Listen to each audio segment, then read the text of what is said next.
In C, I have a product rule. I almost said quotient rule. We have a product rule going on right here, the two functions that I'm multiplying together.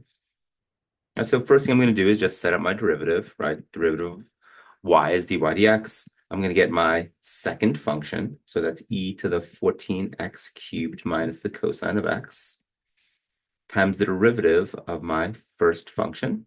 That's just 11 cotangent of x plus my second function, right? That's e to the 14x cubed minus cosine of x times the derivative of, I mean, this is right. This is right. I just kind of screwed it up with how I do it in class. Right, my bad. It's no, wait, no, I was right. I was right. I was right. I need to drink some coffee for this. Second function times the derivative of the first. I just messed these ones up. That would have been terrible. That's where the mistake came in. This is 11 cotangent of x times the derivative of the other thing. There we go. Times e to the 14x cubed minus cosine of x. Wow. Well, all right. So then now I would just look at this, right? I can take the derivative of 11 cotangent of x, right?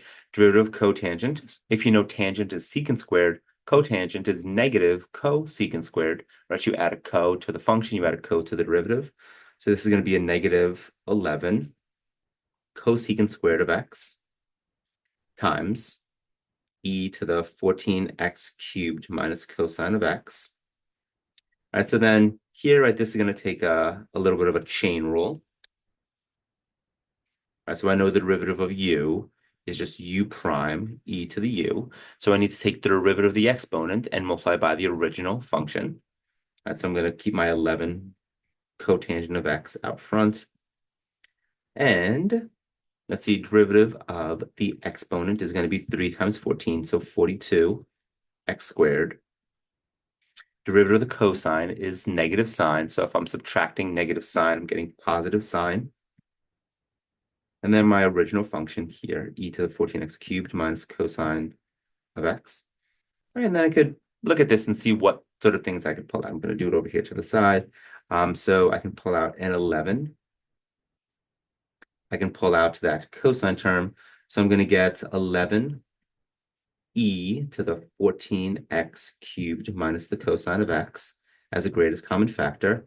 That's just going to leave me a cosecant squared of x in the first term, and then plus cotangent of x times 42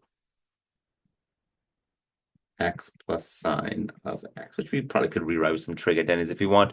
But this whole thing, and we're multiplying those two things, this would be our derivative.